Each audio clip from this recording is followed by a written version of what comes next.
ഇവിടുത്തെ ചെറിയൊരു ആങ്കറിംഗ് പരിപാടിയായിട്ടാണ് ഇവിടെ നിൽക്കുന്നത്. അപ്പോൾ ആദ്യമായിട്ട് നമ്മുടെ ഉദ്ഘാടന സമ്മേളനമാണ് നമ്മൾ തീരുമാനിച്ചിരിക്കുന്നത്. ആ ഉദ്ഘാടന സമ്മേളനം ആരംഭിക്കാൻ വേണ്ടിയിട്ട് നമ്മുടെ അധ്യക്ഷനെ വേദിയിലേക്ക് ക്ഷണിക്കുകയാണ്. കുമാരനാശൻ ഫൗണ്ടേഷന്റെ കേരള ചെയർമാൻ ശ്രീ അജിത് നീലികുളത്തിനെ സ്വാഗതം ചെയ്യും. അതുപോലെ അനുസ്മരണ പ്രസംഗത്തിനായി ശ്രീ ശിവലാൽ ശിവലാലത്തിനെ സ്വാഗതം ചെയ്യുന്നു. സ്വാഗതം ആശംസിക്കാനായി ശ്രീ മണിലാൽ കന്നുമ്മൽ അവർകളെ വേദിയിലേക്ക് സ്വാഗതം ചെയ്യുന്നു.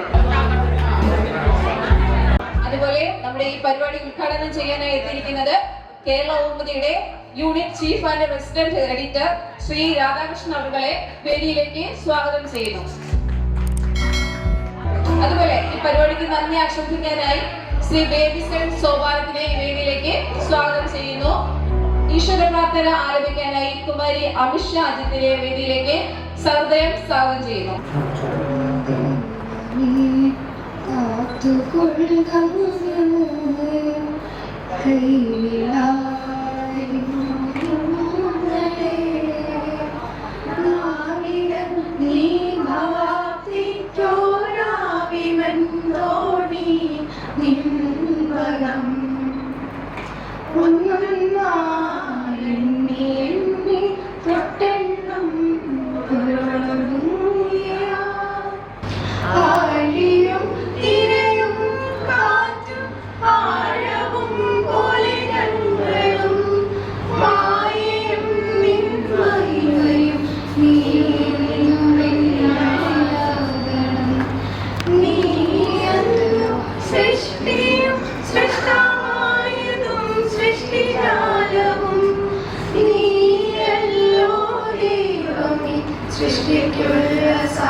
അടുത്തതായി നമ്മുടെ അനുസ്മരണ പ്രസംഗമാണ്. അനുസ്മരണ പ്രസംഗത്തിലേക്കായി ശ്രീ ശിവലാൽ ശിവലാൽ അവരുടെ ക്ഷണിക്കുന്നു. ബഹുമാനപ്പെട്ട അധ്യക്ഷൻ അജിത് നീലികുളം, ആരാധ്യനായ കേരള ഊർമിതി റെസിഡന്റ് എഡിറ്ററും ബ്യൂറോ ചീഫുമായ എസ് രാധാകൃഷ്ണൻ അവർ, വേദിയിലും സദസ്സിലിരിക്കുന്ന മറ്റു വിശിഷ്ടാതിഥികളെ, പ്രിയപ്പെട്ട കുടുംബാംഗങ്ങളെ, 13 കുടുംബങ്ങളുടെ ഒത്തുചേരലാണ് കള്ളുനാൾ തോട്ടത്തിൽ കുടുംബത്തിലെ നമ്മളിൽ നിന്നും വിട്ടുവരുന്ന എല്ലാവർക്കും ആദരാഞ്ജലി അർപ്പിക്കുന്നു. കടുവനാൾ കുടുംബം മരിച്ചവരുടെ പേര്: 1 Lakshmi, Govindan, Kalyani, Urvashi, T K Neelakantan, T K Narayanadas, T K Sankunni, T K Vishalakshi, T K Indrani, T K Ashokan. 10 പേര്. തോട്ടത്തിൽ കുടുംബത്തിൽ നിന്ന് 5 പേര്: ശ്രീ കൊച്ചുപിള്ള, രാഘവൻ, കല്യാണി, മാധവൻ, കുഞ്ഞിപ്പിള്ള. സമയക്കുറവ് മൂലം എല്ലാവരുടെയും പേര് പറയാൻ കഴിയാത്തത് ദയവായി ക്ഷമിക്കുക. നമ്മുടെ കുടുംബത്തിൽ നമ്മെ വിട്ടുപിരിഞ്ഞ എല്ലാവരുടെയും ആത്മാവിന് നിത്യശാന്തി നേരുന്നു. കൂടാതെ ഒരു കാര്യം കൂടി പറയാനുള്ളത്, ഇന്നിവിടെ ഈ പരിപാടി നടത്താനൊരു കാരണമായത് ഇതിൻ്റെ സ്പോൺസറായ മണിക്കലാലിൻ്റെ ഭാര്യ ശ്രീ ഉഷാകുമാരിയുടെ ആഗ്രഹപ്രകാരമാണ്. അവർ മരിക്കുന്നതിന് മുമ്പ് ഇങ്ങനെ ഒരു ഒത്തുചേരൽ നടത്തണമെന്ന് അവർ ആഗ്രഹിച്ചിരുന്നു. നിർഭാഗ്യവശാൽ അസുഖം ബാധിക്കുകയും അവർ മരിക്കുകയും ചെയ്തു. അതുകൊണ്ട് അവരുടെ ഉഷാമാരുടെ പേരിൽ നമ്മൾ അനുസ്മരണം നടത്തി. ബഹുമാനപ്പെട്ട അധ്യക്ഷൻ ആദരണീയനായ ഉദ്ഘാടകൻ വേദിയിലും സദസ്സിലും ഉള്ള ബഹുമാന്യരായ പ്രിയപ്പെട്ട കുടുംബാംഗങ്ങളെ, എനിക്ക് ഏറ്റവും പ്രിയപ്പെട്ട എല്ലാവരും ഒരുമിച്ച് കാണാൻ സാധിച്ചതിൽ സന്തോഷമുണ്ട്. ഇങ്ങനെ ഒരു ചടങ്ങ് നടത്തുക എന്നത് എൻ്റെ ജീവിതത്തിലെ ഏറ്റവും വലിയ സ്വപ്നമായിരുന്നു. ഈ നിമിഷം ആ സ്വപ്നം സാക്ഷാത്കരിക്കപ്പെട്ടു. ജീവിതത്തിലേക്ക് കാരണം ജീവിതത്തിലേക്ക് ഏറെ ഉണ്ടെങ്കിൽ എൻ്റെ ക്ഷണം സ്വീകരിക്കാൻ നമ്മുടെ കുടുംബസംഗമത്തിന് എത്തിയതിന് ഓരോരുത്തരുടെയും ഏറെ നന്ദിയുണ്ട്. എല്ലാവർക്കും ഈശ്വരൻ്റെ അനുഗ്രഹം ഉണ്ടാകട്ടെ എന്നും പ്രാർത്ഥിക്കുന്നു. ഈ ചടങ്ങിന് സ്വാഗതം പറയുക എന്നതാണ് എൻ്റെ കടമ. ആദ്യമായി ഈ യോഗത്തിൽ അധ്യക്ഷത വഹിക്കുന്ന കുമാരനാശൻ ഫൗണ്ടേഷൻ ചെയർമാൻ കൂടിയായ ശ്രീ അജിത് നീലകുളത്തിന് ഹൃദയത്തിൻ്റെ ഭാഷയിൽ സംഘം സ്വാഗതം ചെയ്യുകയുണ്ട്. ഏറെ ചീഫ് എഡിറ്റർ ആയ ശ്രീ എസ് രാധാകൃഷ്ണൻ സാറിന് ഉദ്ഘാടകൻ അദ്ദേഹത്തെ ഈ പരിപാടിക്ക് സ്വാഗതം ചെയ്യുകയാണ്. ഈ ചടങ്ങിൽ അനുസ്മരണ പ്രകടനം നടത്തുന്നതിന് ശ്രീ കെ.ആർ. ശിവലാൽ അദ്ദേഹത്തിന് ഈ ചടങ്ങിലേക്ക് സ്വാഗതം ചെയ്യും. ഈ യോഗത്തിൽ ഈശ്വര പ്രാർത്ഥന നടത്തിയ നന്ദി പറയുന്നു. ശ്രീ ബോബിസൺ ദേവിനും സദസ്സിനുമുള്ള എല്ലാ മിത്രാദികൾക്കും ഈ സംഗമത്തിലേക്ക് സ്വാഗതം തന്നുകൊണ്ട് നിർത്തുന്നു. നന്ദി, നമസ്കാരം. നമ്മൾക്ക് ഏറ്റവും പ്രിയപ്പെട്ട പരിചിതമായ ഒരു മുഖമാണ് നമ്മുടെ ഉദ്ഘാടകൻ്റെ. കേരളമതിയുടെ കൊല്ലം യൂണിറ്റിൻ്റെ ജീവസ്പന്ദമായ ശ്രീ രാധാകൃഷ്ണൻ സാർ. നമ്മുടെ ഇന്നത്തെ ഈ പരിപാടി സ്പോൺസർ ചെയ്ത അമേരിക്കയിൽ താമസിക്കുന്ന കന്നിമൽ കുടുംബാംഗമായ ശ്രീ മണിക്കലാൽ അവർകൾ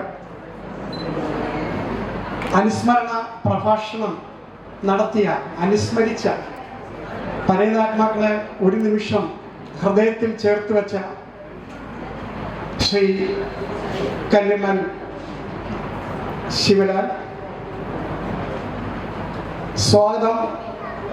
ഇവിടെ ഈശ്വര പ്രാർത്ഥന നടത്തിയ അമിത്ഷാ. ഇനി നന്ദി പറയുന്ന digital artist, digital maker Aisha ആൻറ്റിയുടെ കൊച്ചപ്പയുടെ മകൻ കൂടിയായ ഇതിൻ്റെ ചീഫ് ഓർഗനൈസർമാരിൽ മുഖ്യ പങ്ക് വഹിക്കുന്ന ശ്രീ ബോബിസൺ. ഇതിന് രാത്രിയും പകലും ഉറങ്ങാതെ തന്നെ ഈ പരിപാടി വിജയിപ്പിക്കാൻ വേണ്ടി പരിശ്രമിക്കുന്ന ശ്രീ അജിലാൽ, ശ്രീ ലിജി, ഷിജി, ശ്രീ അമേഷ്, കുട്ടൻ, നമ്മുടെ ഓമന പേരാണ് കുട്ടൻ, അമ്പാടി, അമൻ, ഞാൻ ദീർഘിപ്പിക്കുന്നില്ല, മണിക്കലാൽ, കൊച്ചച്ചൻ, അങ്ങനെ ഓരോരുത്തരും. പിന്നെ ഏറെ ആദരിക്കുന്ന, ബഹുമാനിക്കുന്ന എൻ്റെ പ്രിയപ്പെട്ട, എന്നെ അറിയുന്നതും പറഞ്ഞറിയുന്നതുമായ കുടുംബാംഗങ്ങളെ, ഈ മണ്ണിൽ ചവിട്ടി നിൽക്കാൻ പറ്റുന്നത് തന്നെ ധന്യമാണ്. കാരണം ലോകം അറിയപ്പെടുന്ന ഏറ്റവും നല്ല കിരാത ഭരണാധികാരി എന്ന് ചരിത്രം വിശേഷിപ്പിച്ച സർ CP രാമസ്വാമി അയ്യരോട് പൊരുതി 26 ഏക്കർ കുത്തകപ്പാട്ടത്തിന് വാങ്ങി SNDP യോഗത്തിൻ്റെ ആദ്യത്തെ കോളേജ് 1949 സ്ഥാപിച്ച് വിദ്യ കൊണ്ട് പ്രബുദ്ധരാകുക, സംഘടിച്ച് ശക്തരാവുക എന്ന ഗുരുവചനങ്ങൾക്ക് അക്ഷരാർത്ഥത്തിൽ സാക്ഷാത്കാരം നൽകിയ ഒരു മനുഷ്യനുണ്ട്. അദ്ദേഹം KPCC പ്രസിഡന്റായിരുന്നു. കേരളത്തിലെ ധനകാര്യവും വിദ്യാഭ്യാസവും വകുപ്പുകൾ കൈകാര്യം ചെയ്തു. ആദ്യത്തെ ഈഴവ കേരള മുഖ്യമന്ത്രി. അദ്ദേഹത്തിൻ്റെ പേര് നമുക്കറിയാം, ആർ ശങ്കർ. ആർ ശങ്കറാണ് 26 ഏക്കർ കുത്തകപ്പാട്ടത്തിന്. ആ മണ്ണിലാണ് നമ്മുടെ ജീവിതത്തിൻ്റെ ഒരു പ്രത്യേക മുഹൂർത്തത്തിൽ നമ്മൾ ചവിട്ടി നിൽക്കുന്നത്. അവനവൻ ആത്മസുഖത്തിന് ആചരിക്കുന്നവ അപരനൻ സുഖത്തിനായി വരേണമെന്ന് പറഞ്ഞ ഋഷിവര്യൻ നാരായണ ഗുരു കുറച്ച് ജോലി കൊണ്ട് തോമസ് കുട്ടി എങ്കിൽ ഒരു കാര്യം ചെയ്യും, സാറ് ഞാൻ ഇറങ്ങുക, സാർ ഇറങ്ങുമ്പം കഥ അടച്ചാരിയ എനിക്ക് പോകണം. പക്ഷേ ഒരിടത്തുനിന്ന് മാത്രമേ എന്തുകൊണ്ട് ഇവിടെ നിൽക്കുന്നു എന്ന് ചോദിക്കാത്ത സ്ഥലമുണ്ട്. അത് ഞാൻ ഏറെ മനസ്സിലാക്കിയത് നമ്മുടെ ജീവിതത്തിൻ്റെ മധ്യാഹ്നം പിന്നിട്ടപ്പോഴാണ്. നമ്മുടെ വീട്ടിൽ നമ്മൾ നിൽക്കുമ്പോൾ എന്താ ഇവിടെ നിൽക്കുന്നതെന്ന് ആരും ചോദിക്കത്തില്ല. കൂടുമ്പം ഇമ്പമുള്ള സ്ഥലമാണ്, നമ്മളെല്ലാം റിലാക്സ് ചെയ്യുന്നത്. നമ്മൾ അമേരിക്ക വൈറ്റ് ഹൗസിൽ പോയി കണ്ടിട്ട് വന്നാലും നമ്മുടെ വീട്ടിൽ വന്ന് കിടന്ന് ഉറങ്ങുമ്പോൾ ഒരു സുഖമാണ്. നമ്മൾ റീചാർജ് ചെയ്യുന്നത് നമ്മുടെ വീട്ടിൽ നിന്നാണ്. നമ്മുടേതെന്ന് പറയുന്നത് നമ്മുടെ വീടാണ്. ഈ രാഷ്ട്രത്തിൻ്റെ ആയാലും അടിസ്ഥാന ശില ഏതൊരു സമൂഹത്തിൻ്റെ കുടുംബമാണ്. ഇന്ന് കുടുംബം സമ്മർദ്ദങ്ങളുടെ കേന്ദ്രമാണ്. മകൻ മകളോട് മിണ്ടൂല്ല, മകള് അച്ഛനോട് മിണ്ടൂല്ല. ഓരോരുത്തർക്കും എനിക്ക് തോന്നുന്നു ഓരോ റൂമുകൾ നമ്മൾ കൊടുത്തു. ആ റൂമുകളിൽ ഇരുന്ന് അവർ ഉരുകുകയാണ്. അവരുടെ ജോലിഭാരം കൊണ്ടും മനസ്സിലെ കാര്യങ്ങൾ എക്സ്ചേഞ്ച് ചെയ്യാൻ പറ്റാത്തത് കൊണ്ടും. കൂട്ടുകുടുംബമായിരുന്നപ്പോൾ കാരണവന്മാരും കാരണവത്തിമാരും ഉണ്ടായി. കുഞ്ഞുങ്ങളുടെ മുഖം നേരിയതായിട്ടൊന്ന് വാടിക്കഴിഞ്ഞാൽ അവർ വിളിച്ചത് ചോദിച്ച് പരിഹരിക്കുമായിരുന്നു. പക്ഷെ ഇന്നെല്ലാം ഈ ശരിക്കും നാഗസാക്കി അല്ലെങ്കിൽ ഒരു അഗ്നിപർവ്വതത്തിൻ്റെ മുകളിലാണ്, ഉരുകുകയാണ്. മുൻകാലങ്ങളിൽ നമുക്ക് എല്ലാവർക്കും ആവശ്യത്തിനുള്ള പണമില്ലായിരുന്നു, പക്ഷെ ഒന്നുണ്ടായിരുന്നു, സ്നേഹം. അതാ വയലാർ പറഞ്ഞിരിക്കുന്നത്. എന്താണ്? നമ്മളെ സ്നേഹിക്കയില്ല ഞാൻ നോവും ആത്മാവിനെ സ്നേഹിച്ചിടാത്തൊരു തത്വശാസ്ത്രജ്ഞൻ. നമ്മളെ വേദനിപ്പിക്കുന്ന ഒന്നിനെ ഞാൻ സ്നേഹിക്കില്ല. അപ്പോഴാണ് ഞാൻ പറയുന്നത്, നമ്മുടെ കുടുംബത്തില് അത് ഊഷ്മളമാകാൻ വെയിലുള്ള ദിവസം AC-യിലോട്ട് പോകുമ്പോൾ ഒരു സന്തോഷം, ആ സുഖം നമ്മുടെ വീട്ടിൽ നിന്ന് കിട്ടണം. അതിന് ഏറ്റവും നല്ലത് എനിക്ക് തോന്നുന്നു be a good listener. Vivekananda Swami പറഞ്ഞിട്ടുണ്ട്, ബി എ ഗുഡ് ലിസണർ. നല്ല ഒരു ശ്രോതാവാണ്. ഭാര്യ പറയുന്നത് ഭർത്താവ് കേട്ടോണ്ടിരിക്കണം. ഭാര്യ അന്നേരം ആകാശവാണിയാ, റേഡിയോയാ. ഭർത്താവ് പറയുന്നത് ഭാര്യ കേട്ടോണ്ടിരിക്കണം. മക്കള് പറയുന്നത് അച്ഛനും അമ്മയും കേട്ടോണ്ടിരിക്കണം. പക്ഷെ ഇന്നത് നമുക്ക് നഷ്ടപ്പെട്ടു. ഒന്ന് ചിരിക്കാനും, ഒന്ന് പൊട്ടിച്ചിരിക്കാനും, ഒന്ന് കരയാനും, ഒന്ന് വിങ്ങിപ്പൊട്ടാനും നമുക്കില്ല. അതാ ഞാൻ പറഞ്ഞത്, ഓരോരുത്തരും ഓരോ അഗ്നിപർവ്വതമാണ്. അത് മാറണം. നമുക്കറിയാം, ഗുരു നമ്മളോട് പറഞ്ഞ് വിദ്യ കൊണ്ട് പ്രബുദ്ധരാകുക. ആശാനും പറഞ്ഞ എന്താണ്? മാറ്റും ചട്ടങ്ങളെ സ്വയം, അല്ലെങ്കിൽ മാറ്റും അതുവഴി നിങ്ങളെ തന്നെ. നമ്മൾ ഇവിടുത്തെ ചട്ടങ്ങളെ മാറ്റി വിദ്യ കൊണ്ട് പ്രബുദ്ധരായി. അക്ഷരം കേട്ടാൽ ചെവിയിൽ ഇന്ത്യ ഒഴിക്കുന്ന ഒരു സമയം ഉണ്ടായിരുന്നു. അവിടുന്ന് നമ്മളെല്ലാം ഇവിടെ എത്തി. ഒരു കാര്യം കൂടെ പറഞ്ഞുകൊണ്ട് ഞാൻ നിർത്തുക. വിവേകാനന്ദ സ്വാമി പറഞ്ഞ ഒരു സെന്റൻസ് കൂടെ പറയുക. അപ്പൊ നമുക്ക് each work has to pass 3 stages. നമ്മളൊരു പ്രവർത്തി ചെയ്യുമ്പോൾ 3 സ്റ്റേജുണ്ട്.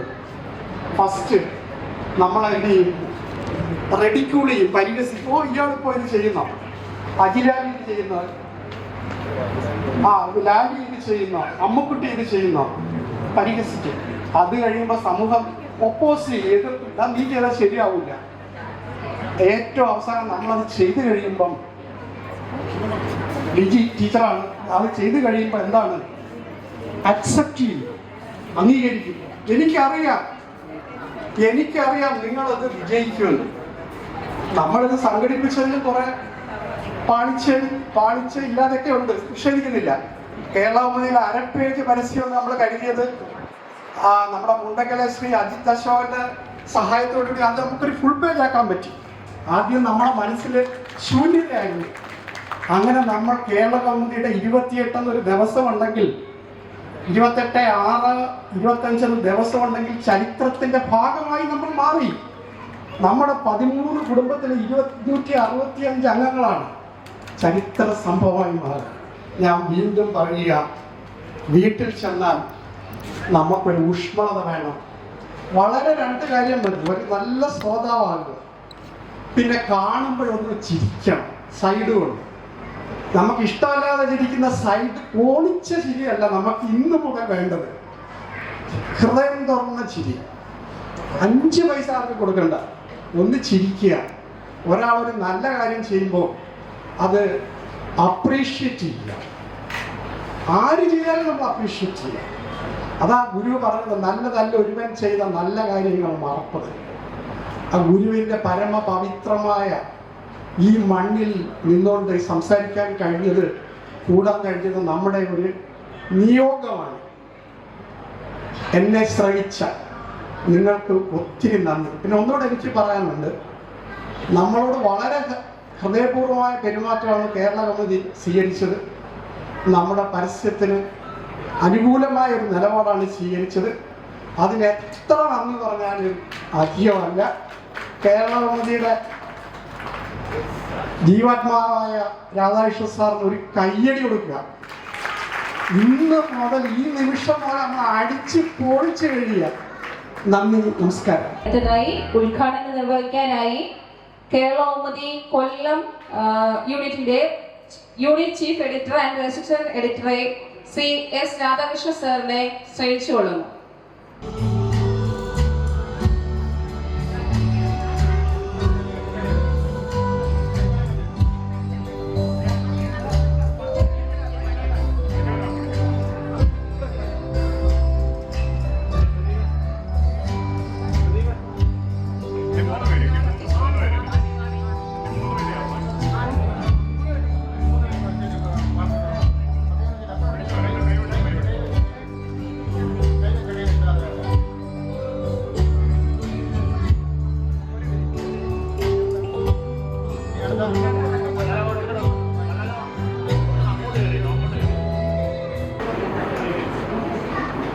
കുടുംബാംഗങ്ങളെ, നിങ്ങളുടെ കുടുംബത്തെ സംബന്ധിച്ചിടത്തോളം ചരിത്ര മുഹൂർത്തമാണ്. വൈകിട്ട് 4 മണിക്ക് ഇവിടെ നിന്ന് പിരിയുമ്പോഴത്തേക്ക് മധുരിക്കുന്ന ഒരുപാട് ഓർമ്മകളുമായിട്ട് നിങ്ങൾ ഇവിടെ നിന്ന് പോകും. ഇന്നത്തെ സമൂഹത്തില് ബന്ധുജനങ്ങളെ പോലും അറിയാത്ത ഒരവസ്ഥയുണ്ട്. പ്രായമായവർക്കറിയാം, എല്ലാവരെയും അറിയാൻ പറ്റും. നമ്മുടെ യുവജനങ്ങള് അവർ രാവിലെ പഠിക്കാൻ പോകും, ട്യൂഷന് പോകും, പിന്നെ വിദേശത്ത് പഠിക്കാൻ പോകും, തിരിച്ചു വന്നു ആരെ അറിഞ്ഞുകൂടാത്ത ഒരു സാഹചര്യമാണ് നമ്മുടെ സമൂഹത്തിലുള്ളത്. അപ്പൊ നമുക്ക് ഇത്തരം കുടുംബ സംഗമങ്ങള്, കുടുംബമേളകള് നിരന്തരം നടത്തേണ്ടി വരും. എങ്കിലേ നമുക്ക് നമ്മുടെ ബന്ധുജനങ്ങളെ പോലും അറിയാൻ പറ്റില്ല. അപ്പൊ ഇങ്ങനെ ഒരു കുടുംബ സംഗമം നടത്താൻ എനിക്ക് മനസ്സിലായിട്ടുണ്ട്. അതിന്റെ ഒരു സംഘാടകർ, അജിത് നീലികുളത്തിന്റെ നേതൃത്വത്തിലുള്ള സംഘാടകര് കുറെ നാളുകളായിട്ട് പരിശ്രമിക്കുകയാണ്. വളരെ അത്യധ്വാനമാണ് നടത്തിയിരിക്കുന്നത്. അതിന്റെ ഫലമുണ്ട് എന്തായാലും. ഇനി ആളുകൾ വരുമായിരിക്കും. 250 പേര് പങ്കെടുക്കുമെന്നാണ് പറഞ്ഞിരുന്നത്. ഇനിയും വരുമായിരിക്കും. ഇന്നത്തെ നമ്മുടെ സമൂഹത്തില് പരസ്പരം ആളുകളെ അറിയില്ല. അതുകൊണ്ട് തന്നെ ആളുകളെ സ്നേഹിക്കാനും അറിയില്ല. അങ്ങനെയൊക്കെയുള്ള പ്രശ്നമാണ്. നമ്മൾ വിദ്യ അഭ്യസിക്കുന്നുണ്ട്. നമ്മുടെ കുട്ടികൾക്ക് നല്ല രീതിയിൽ വിദ്യ അഭ്യസിക്കാൻ കഴിയുന്നുണ്ട്. ഇവിടെ നമ്മുടെ അജിത്ത് പറഞ്ഞു, വിദ്യ കൊണ്ട് പ്രബുദ്ധരാകാൻ ഗുരുദേവൻ ആഹ്വാനം ചെയ്തിട്ടുണ്ട്, അല്ലെങ്കിൽ വിദ്യ കൊണ്ട് സ്വതന്ത്രരാകാൻ പറഞ്ഞിട്ടുണ്ട്. അപ്പൊ വിദ്യാഭ്യാസം നേടുന്നു എന്നല്ലാതെ പ്രബുദ്ധതയിലേക്ക് പോകാൻ നമ്മുടെ സമൂഹത്തിനാകുന്നില്ല. പ്രബുദ്ധത എന്ന് പറഞ്ഞാൽ തന്നെ എന്താണെന്ന് അറിയില്ല. അല്ലെങ്കിൽ സ്വതന്ത്രരാകുക. വിദ്യ കൊണ്ട് സ്വതന്ത്രരാകാനാണ് ഗുരു പറഞ്ഞത്, അല്ലെങ്കിൽ പ്രബുദ്ധരാകാൻ പറഞ്ഞു. പ്രബുദ്ധരായെങ്കിൽ നമുക്ക് ഈ സമൂഹത്തില് എല്ലാവരെയും അംഗീകരിക്കുന്ന തരത്തിൽ മുന്നോട്ട് പോകാൻ പറ്റുള്ളൂ. പ്രബുദ്ധത എന്ന് പറഞ്ഞാൽ അതൊരു ആധ്യാത്മിക പദമാണ്. പ്രബുദ്ധത എന്ന് പറഞ്ഞാൽ ഈശ്വരീയമാകുക എന്നാണ്. ഈശ്വരന് തുല്യമാകുക എന്നാണ് പ്രബുദ്ധത എന്ന് പറഞ്ഞാൽ. അങ്ങനെയാണ്. ഈശ്വരന്റെ പര്യായം എന്ന് പറഞ്ഞാൽ ജ്ഞാനമാണ്. ഈശ്വരൻ എന്ന് പറഞ്ഞാൽ ജ്ഞാനമാണ്. നമ്മള് കൈക്കൂലി കൊടുക്കുന്ന അമ്പലത്തിൽ പോകുന്ന അതല്ല ഈശ്വരൻ. ഗുരുദേവന്റെ ദർശനം മനസ്സിലാക്കുകയാണെങ്കിൽ ഈശ്വരൻ എന്ന് പറഞ്ഞാൽ ബോധമാണ്. ബോധം, അറിവ്, ആത്മാവ് എന്ന് പറഞ്ഞാൽ ബോധമാണ്. അപ്പൊ വിദ്യ നേടിയതുകൊണ്ട് കാര്യമില്ല. നമ്മളിന്ന് ജോലിക്കൊക്കെ വിദ്യ വേണം, അത്യാവശ്യമാണ്. ആ വിദ്യയിൽ നിന്ന് നമ്മൾ ഉയർന്ന പ്രബുദ്ധതയിലേക്ക്, ഈശ്വരീയതയിലേക്ക് പോകണമെന്നാണ് ഗുരു ആഹ്വാനം ചെയ്യുന്നത്. അങ്ങനെ ഈശ്വരീയതയിലേക്ക് പോയാൽ, ഈശ്വരൻ എന്താണെന്ന് അറിഞ്ഞു കഴിഞ്ഞാൽ നമുക്ക് സ്വാതന്ത്ര്യം അനുഭവിക്കാൻ പറ്റും. എന്ന് പറഞ്ഞാൽ ഞാൻ മാത്രമേ ഉള്ളൂ എന്ന അറിവാണ് കിട്ടുന്നത്. അതൊന്നും ഞാൻ ഇവിടെ പറയുന്നില്ല. അജിത്ത് തന്നെ വന്ന് പറഞ്ഞിട്ടുണ്ട്, ഇവിടെ ആധ്യാത്മികത എന്ന് പറഞ്ഞു വരുന്നത് കൃത്യം 10 മിനിറ്റിനകത്ത് നിർത്തണമെന്ന് പറഞ്ഞു. അപ്പൊ എന്റെ കുട്ടികളോട് എനിക്ക് പറയുവാനുള്ളത്, ജീവിതത്തിൽ നിങ്ങൾ കരുണയുള്ളവരായിട്ട് മാറണം. അപ്പൊ നമ്മളോട് തന്നെ ഒരു കരുണയില്ലാത്തവരായിട്ട് മാറുകയാണ്. നമുക്ക് യഥാർത്ഥത്തിൽ ഞാൻ ആരാണെന്ന് നിങ്ങൾക്ക് അറിയുമോ? ഞാനെന്ന് പറഞ്ഞാൽ ഇവിടെ അനൗൺസ് ചെയ്ത രാധാകൃഷ്ണനല്ല. നിങ്ങളെല്ലാം ഒന്ന് ചോദിച്ചു നോക്കൂ, ഞാൻ ആരാണ്? നിങ്ങൾ സ്വയം ചോദിച്ചു നോക്കൂ, ഞാൻ ആരാണ്? നമ്മുടെ ഇഷ്ടാനിഷ്ടങ്ങൾ അറിയണമെങ്കിൽ ഞാൻ ആരാണെന്ന് അറിയണം. നിങ്ങളൊന്ന് ചിന്തിച്ചു നോക്കൂ. ഞാനെന്ന് പറഞ്ഞാൽ നിങ്ങൾ ഓരോരുത്തരും പറഞ്ഞു ചോദിക്കേണ്ടതാണ്, ഞാൻ ആരാണ്? അതുകൊണ്ട് അവരുടെ ഇഷ്ടാനിഷ്ടങ്ങൾ അറിയണമെങ്കിൽ അവരോടൊപ്പം ഇരിക്കാൻ കഴിയണം അവർക്ക്. അതിന് നമ്മുടെ വീട്ടിൽ സാഹചര്യം ഉണ്ടാകണം. ഇന്ന് അങ്ങനെ ഉണ്ടോ? ഇരിക്കില്ല. അവരെ ഇറങ്ങി നടക്കണം, മൊബൈൽ നോക്കി ഇങ്ങനെ നടക്കുകയാണ്. അപ്പൊ അവരുടെ ഇഷ്ടാനിഷ്ടം അറിയണമെങ്കിൽ അവരെ ഒറ്റയ്ക്ക് തനിച്ചിരുത്താൻ അവരെ പഠിപ്പിക്കണം. ഏകാഗ്രമായിരിക്കാൻ കുറേ ദിവസം ഒരു 5 minute, 10 minute, 15 minute, 20 minute, 25 minute ഒക്കെ ഏകാഗ്രമായിരുന്നാൽ അവർക്ക് അവരുടെ ഇഷ്ടാനിഷ്ടങ്ങൾക്ക് അവർക്ക് അറിയാൻ പറ്റും. ഇന്നത്തെ നമ്മുടെ കുട്ടികൾ IQ ലെവലിൽ ബെറ്ററാണ്, ഇല്ലേ? അതുകൊണ്ടല്ലേ അവര് ഉന്നത നിലകളിലേക്ക് എത്തുന്നത്. പക്ഷേ വീട്ടിൽ ബഹളം ഉണ്ടാക്കും, നാട്ടിൽ ബഹളം ഉണ്ടാക്കും. ഇമോഷണൽ കോൺഷ്യന്റ് ബെറ്റർ ആണോ എന്ന് ചോദിച്ചാൽ അല്ല. അതുപോലെ ഇന്ന് വലിയ ജോലികൾക്കൊക്കെ പോയാൽ ഈ സർട്ടിഫിക്കറ്റ് ഒന്നും അല്ല അവർ നോക്കുന്നത്. അവർ ക്രിയേറ്റീവ് ആണോ, CQ ലെവൽ എങ്ങനെയാണെന്നാണ് പരിശോധിക്കുന്നത്. ഇതെല്ലാം ഏകാഗ്രമായിരുന്നാല്, ധ്യാനത്തിലിരുന്നാല് ഇതെല്ലാം സ്വാഭാവികമായിട്ട് വന്നുകൊണ്ടിരിക്കും. അത് നിങ്ങളൊന്ന് അവരെ പരിശീലിപ്പിക്കാനായിട്ടുള്ള ഒരു ശ്രമം നടത്തി നോക്കൂ. അവരുടെ ഇമോഷണൽ കോൺഷ്യന്റ് ബെറ്റർ ആകും. ഇപ്പൊ ഇമോഷണൽ കോൺഷ്യന്റ് ബെറ്റർ അല്ല നമ്മുടെ കുട്ടികളുടെ. അതേപോലെ ക്രിയേറ്റീവ് ആണോ എന്ന് ചോദിച്ചാല് അതും ബെറ്റർ ആണെന്ന് പറയാൻ പറ്റില്ല. അപ്പൊ അതിനൊക്കെ നമ്മുടെ പാഠപുസ്തകങ്ങളിൽ നിന്നോ നമ്മുടെ സമൂഹത്തിൽ നിന്നോ ഒന്നും കിട്ടുന്നില്ല. അതിന് ചെയ്യേണ്ടത് ഋഷീശ്വരന്മാർ പറഞ്ഞു തന്നിട്ടുള്ളതെന്ന് പറഞ്ഞാല് അവര് സ്വന്തം, അതായത് അവരെ കുറിച്ച് അറിയാനായിട്ടുള്ള പരിശ്രമം നടത്തണം. ഞാൻ ആരാണ് അതിനുള്ള ഒരു പരിശ്രമം നടത്താൻ നമ്മുടെ കുടുംബാംഗങ്ങൾ, നമ്മുടെ കുട്ടികൾക്ക് സമയം കൊടുക്കണം. അല്ലെങ്കിൽ അവരെ പിടിച്ചിരുത്തണം. അങ്ങനെ ഇരുത്തി കഴിഞ്ഞാൽ ഈ ബഹളങ്ങളുടെ ഇടയിലൊന്നും അവർ പോവില്ല. അവര് പ്രബുദ്ധതയിലേക്ക് പോകാൻ ശ്രമിക്കും. പ്രബുദ്ധത എന്ന് പറഞ്ഞാൽ ഞാൻ നേരത്തെ പറഞ്ഞില്ലേ, നിങ്ങൾ ഉദ്ദേശിക്കുന്നതല്ല, ഈശ്വരീയതയാണ്. നമുക്ക് ഈശ്വരനായി മാറാൻ പറ്റും. ഭഗവാൻ ഗുരുദേവൻ ഈശ്വരനായി മാറിയതാണ്. നമ്മളോടൊപ്പം ഇവിടെ സഞ്ചരിച്ച് നമ്മളെ പോലെ ജീവിച്ച് ഈശ്വരനായി മാറിയതാണ്. അപ്പൊ ഈശ്വരൻ എന്ന് പറഞ്ഞാൽ എന്താണ്? ഈശ്വരനായ എല്ലാവർക്കും മാറാൻ പറ്റുമോ? പറ്റും. അല്ല, നമ്മൾ ഈ ഗുരുവിന്റെ ദർശനങ്ങൾ പഠിച്ചു കഴിഞ്ഞാൽ നമ്മൾ ഈ അമ്പലങ്ങളിലൊന്നും പോവില്ല. അവിടെ ഇപ്പൊ കൈക്കൂലി കൊടുത്തല്ലേ ഈശ്വരനെ കാണുന്നത്. അവിടെ നിന്ന് ഞാൻ നിങ്ങളെ അതിൽ നിന്ന് പിന്തിരിപ്പിക്കുകയല്ല. നിങ്ങൾക്ക് ശാന്തത കിട്ടാൻ അത് ഉപകരിക്കുമായിരിക്കും, അത് പൊയ്ക്കൊള്ളൂ. അവിടെ ഇരിക്കുന്നതൊന്നും ഈ മായയിൽ കൽപ്പിച്ചുണ്ടാക്കിയതാണ് ആ ഈശ്വരന്മാരെല്ലാം. നമ്മളൊരു മായയിലാണ്. അതുകൊണ്ട് നിങ്ങൾ പഠിക്കുവാനായിട്ട് വരണം. എന്താണ് ഈ ലോകം? ഈ ജീവന്റെ സംസാര യാത്രയാണ് നമ്മൾ നടത്തുന്നത്. നമ്മളിൽ ഒരു ജീവാത്മാവുണ്ട്, ആ ജീവനുമായിട്ട് ഞാൻ നടക്കുകയാണ്. ഇത് എന്താണെന്ന് അറിഞ്ഞാലേ നമുക്ക് സ്വതന്ത്രമാകുകയുള്ളൂ. ഞാൻ മാത്രമായിട്ട് ഇവിടെ ആരുമില്ല, എല്ലാം ഒരാൾ തന്നെയാണ്. പറഞ്ഞ മനസ്സിലോ? അദ്വൈതമാണ്. ഞാനേ ഉള്ളൂ ഇവിടെ, ഞാൻ മാത്രമേ ഉള്ളൂ. ഇത് പഠിക്കണം. ഇത് പഠിക്കാൻ നമ്മുടെ കുടുംബാംഗങ്ങള് സമയം കണ്ടെത്തണം. അത് പഠിച്ചാലേ ഈ യാത്ര നമുക്ക് സുഖകരമാക്കുവാൻ, ആനന്ദമാക്കുവാൻ പറ്റുകയുള്ളൂ. അല്ലാതെ നമുക്ക് ഇന്നിപ്പോ ഇവിടെ കൂടുമ്പോൾ ആനന്ദം ഉണ്ടാകും, ഈ ആനന്ദം വീട്ടിലേക്ക് വല്ലതും പോകും. നമുക്ക് ആനന്ദത്തിന് വേണ്ടി നമ്മൾ ഇന്ന് ഇവിടെ തുള്ളി ചാടി ബഹളം ഉണ്ടാക്കി എല്ലാം ചെയ്ത് ഭയങ്കര ആനന്ദമായിരിക്കും. ഇതെല്ലാം കഴിഞ്ഞ് വീട്ടിലേക്ക് പോകുമ്പോൾ ഇതെല്ലാം പോകും. പക്ഷേ നശിക്കാത്ത ഒരു ആനന്ദം നമ്മുടെ ഉള്ളിലുണ്ട്. ആ ആനന്ദത്തെ അറിയുവാനുള്ള ശ്രമം നമ്മൾ നടത്തണം. ഒരിക്കലും നശിക്കാത്ത ഒരു ആനന്ദം നമ്മുടെ ഉള്ളിലുണ്ട്. ആ ആനന്ദം കിട്ടിക്കഴിഞ്ഞാൽ നമുക്ക് മനസ്സിലാകും ഇവിടെ ഈ ആനന്ദം മാത്രമേ ഉള്ളൂ. ആനന്ദം എന്ന് പറഞ്ഞാൽ ഈശ്വരൻ എന്നാണ് അർത്ഥം കേട്ടോ. സച്ചിദാനന്ദം ബ്രഹ്മ എന്നാ പറയുന്നത്. സത്ത് ചിത്ത് ആനന്ദം, ഇതിനെയാണ് ബ്രഹ്മം എന്ന് പറയുന്നത്. ആ ബ്രഹ്മം നമ്മുടെ അഹം ബ്രഹ്മാസ്മി എന്ന് കേട്ടിട്ടില്ലേ? ഞാൻ ബ്രഹ്മമാണ്. എന്റെ ഉള്ളിൽ ആ ഈശ്വരൻ ഇരിപ്പുണ്ട്. ആ ഈശ്വരനെ തെരയണം. അല്ലെങ്കിൽ പിന്നെ നമ്മൾ ഇങ്ങനെ നടന്നിട്ടെന്താ കാര്യം? ആ ഈശ്വരനെ തെരയാനാണ് ഞാൻ പറഞ്ഞത്. നിങ്ങൾ ഏകാഗ്രമായിരിക്കും, ധ്യാനത്തിലിരിക്കും. കുറെ നേരം ജീവിതത്തിലെ ഈ ബഹളത്തിനിടയിൽ കുറെ നേരമെങ്കിലും നിങ്ങൾ ഒറ്റയ്ക്കിരുന്നാൽ നമുക്ക് ഒരുപാട് കഴിവുകൾ ഇങ്ങനെ വികസിച്ച് വരും. അങ്ങനെ ഇരുന്നാലും നമുക്ക് സ്വതന്ത്രരാകാൻ പറ്റും. ഞാൻ ദീർഘിപ്പിക്കുന്നില്ല.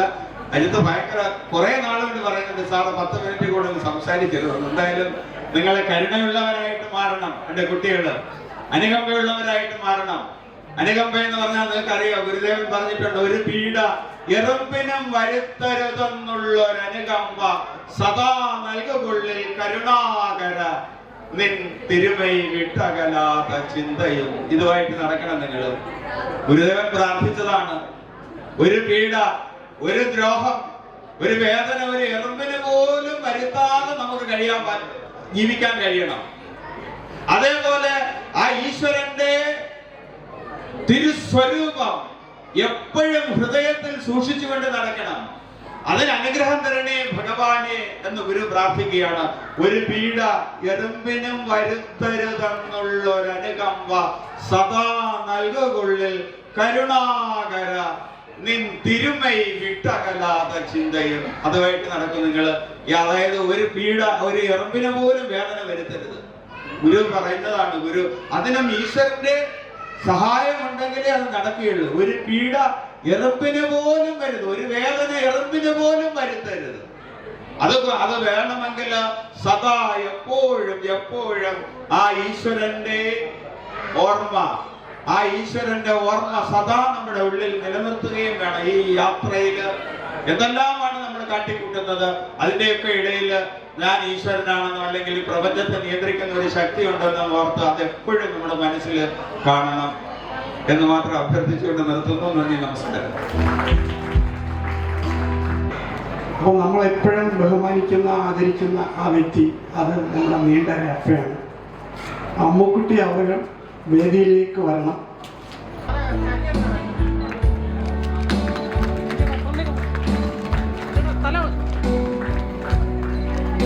ഈ കൂട്ടായ്മ വളരെ ശക്തമായിട്ട് അടുത്ത വർഷം നമുക്ക് നടത്തണം.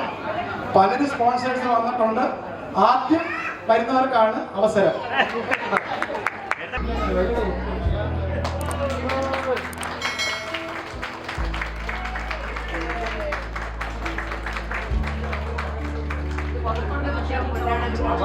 ബഹുമാനപ്പെട്ട ഉദ്ഘാടകന് നമ്മുടെ സംസ്കാരം അനുസരിച്ച് ഒരു അതിഥിയെ നമ്മുടെ വീട്ടിൽ വന്ന് ഒരാളെ ക്ഷണിച്ച് വന്ന് നമ്മൾ കയ്യും വീശി വിടത്തില്ല. അത് നമ്മൾ കൊമ്മാനം ചെയ്യത്തില്ല. അപ്പൊ ഉദ്ഘാടകന് നമ്മളൊരു മെമന്റം കൊടുത്ത് അദ്ദേഹത്തിന്റെ ഏറ്റവും നല്ല ഫോട്ടോ പ്രിന്റ് ചെയ്ത് കൊടുക്കുകയാണ്. ഇപ്പോൾ അദ്ദേഹത്തിന് ശ്രീ മണിക്കല അവർ ആ മെമന്റം സമ്മാനിക്കും.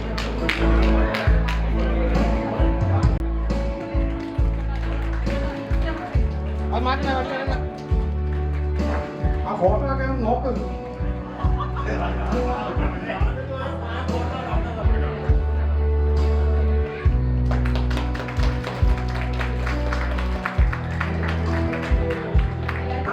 വേദിയിലും സദസ്സിലും ബോധിഷ്ഠരായിരിക്കുന്ന എല്ലാവർക്കും നമസ്കാരം. നമ്മളെല്ലാവരും അക്ഷമയോടെ കാത്തിരുന്ന ദിവസമാണ് ഇന്നത്തെ. ഏതാണ്ട് 200-ലധികം ആളുകൾ ഈ സംഗമത്തിൽ ഇന്നിവിടെ പങ്കെടുക്കാനായി എത്തിച്ചേരുന്നുണ്ട്. കൊല്ലം ജില്ലയുടെ ഏതൊരു കോണിൽ ചെന്ന് ഇവിടെയും ഉണ്ടടാ ഞങ്ങളുടെ കുടുംബക്കാരൻ എന്ന അഭിമാനത്തോടെയും തെല്ല് അഹങ്കാരത്തോടെയും നമുക്ക് പറയാൻ കഴിയും. അതൊരു വൃക്ഷത്തിന്റെ ശിഖരം പടർന്ന് പന്തലിക്കും പോലെ കേരളം ഒട്ടുക്കും ഇന്ത്യ ഒട്ടുക്കും എത്തട്ടെ എന്ന് ആശംസിക്കുന്നു. ശ്രീനാരായണ ഗുരുദേവൻ നമ്മളോട് അരുൾ ചെയ്യുന്നത് സംഘടിച്ച് ശക്തരാകുവിൽ എന്നാണ്. നമ്മളിപ്പോൾ സംഘടിച്ചു, ഇനി നമുക്ക് വേണ്ടുന്ന ശക്തിയാണ്. നമ്മുടെ കൂട്ടായ തുടർ പ്രവർത്തനങ്ങൾ കൊണ്ടും ഗുരുദേവന്റെ അനുഗ്രഹാശസ്സുകൾ കൊണ്ടും നമുക്കതിന് കഴിയുമാറാകട്ടെ. ഉദ്ഘാടന ചടങ്ങിന് ശേഷം വിവിധ കലാപരിപാടികൾ ഒരുക്കിയിട്ടുണ്ട്. ഞാൻ എൻ്റെ കർത്തവ്യത്തിലേക്ക് കടക്കട്ടെ. ഈ യോഗത്തിന്റെ അധ്യക്ഷൻ ശ്രീ അജിത് നീലികുളം. അദ്ദേഹം ഒരു ചെറുകിളാകൃപ്പം കുമാർ നാഷണൽ ഫൗണ്ടേഷന്റെ ചെയർമാനും നല്ലൊരു പ്രാസംഗികനുമാണ്. അതുകൂടാതെ ദീർഘകാലം സർക്കാർ സർവീസിലും സേവനമനുഷ്ഠിച്ചു. അദ്ദേഹത്തിന് എൻ്റെ പേരിലും ഓർഗനൈസിംഗ് കമ്മിറ്റിയുടെ പേരിലും ഇവിടെ കൂടിയിരിക്കുന്ന കുടുംബക്കാരുടെ പേരിലുമുള്ള നന്ദി ഞാൻ രേഖപ്പെടുത്തുന്നു.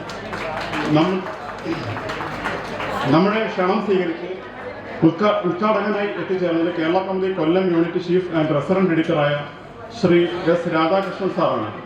അദ്ദേഹത്തിന് എൻ്റെ പേരിലും കമ്മിറ്റിയുടെ പേരിലും കുടുംബക്കാരുടെ പേരിലുമുള്ള നന്ദി രേഖപ്പെടുത്തുന്നു. ഈ ചടങ്ങിന് സ്വാഗതം പറഞ്ഞത് നമ്മുടെ സംഗമത്തിന്റെ പ്രധാന കാരണക്കാരനും നമ്മളെല്ലാം ഒരുമിച്ച് ചേർക്കാൻ സ്വന്തം സമ്പാദ്യം ചെലവാക്കി ഈ ചടങ്ങ് ഇവിടെ സംഘടിപ്പിക്കുന്ന ശ്രീ മണിക്കലാൽ അവർകളാണ്.